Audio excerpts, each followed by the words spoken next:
Or a potential fruiting one. That one you see could be suitable as well. Right. I think I would keep. Yeah, I think that's a good spur, isn't it? It's nice and central, and it's from that wood.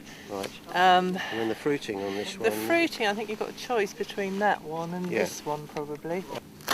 Yeah, brilliant. And what we're doing today is working with volunteers to prune our almost 4,000 vines. So it's a big task that we've got on our hands here. And the vineyard has been taken on a couple of years ago by a local charity, Bedfordshire Rural Communities Charity, working in partnership with Shuttleworth College, who've taken a lease on the vineyard. And what we're trying to do is to keep this historic vineyard going, but also open it up to the community so everyone can come and have a go and try their hand from all the way through from pruning to the harvest at the end of the year. Well, what we're trying to do is make sure that we've got 2 canes that will bear fruit for this year and 2 possible replacements for those canes for next year's fruit. So what I'm going to do is look for the 4 canes that we need. I think that this one here will be a good one for the fruit for this year, for this side, and this one here for the fruit for the other, to bend over the other side. And we're going to cut the replacement ones. We're going to look at this one here and probably this one here.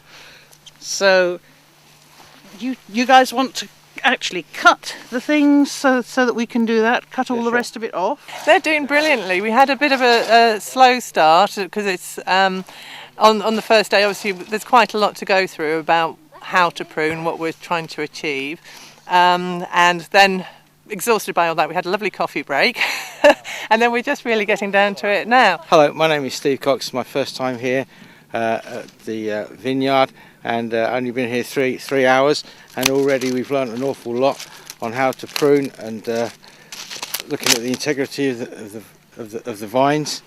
The spirit down here, the community spirit, is absolutely superb. There's 10 or 12 people here today and we're all getting on. We all had some lovely hot chocolate in the van, and we're cracking on with pruning the vines. My name is Julie Huckle. I've come to volunteer in the vineyard today because it's something that I've been wanting to learn for a long time.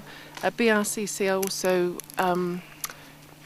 trying to set up some kind of horticultural therapy within the vineyard, which I'm also very interested in becoming involved with. So far we're absolutely loving it. Well, there are lots of trials and tribulations. I mean, the English wine industry is really growing at the moment, and we've had some very good years. The last few years and the 2 years since we took on the vineyard have been quite uphill.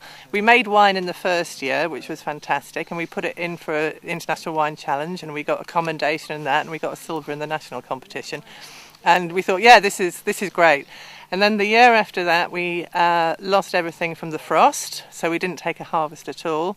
And then, in common with other farming and gardening, last year, because it was so wet, we really struggled. But we did get a harvest, so we've got another wine bubbling away at the moment. So we'll have that to sell later in the year.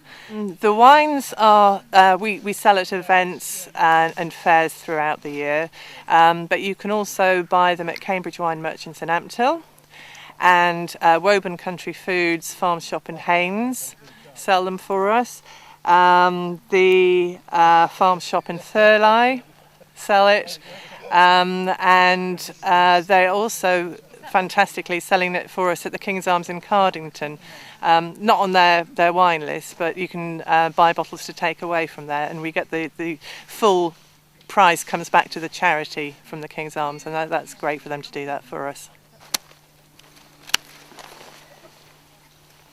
Yeah, there's just loads of scope to do something different with this, because we can work with schools about the wildlife on the site, about the history, and we've had quite a lot of school groups up last year and hope to do the same this year as well. So it's just so mixed, there's so many different things that we could do here. Who would think we'd have a vineyard in Bedfordshire like this?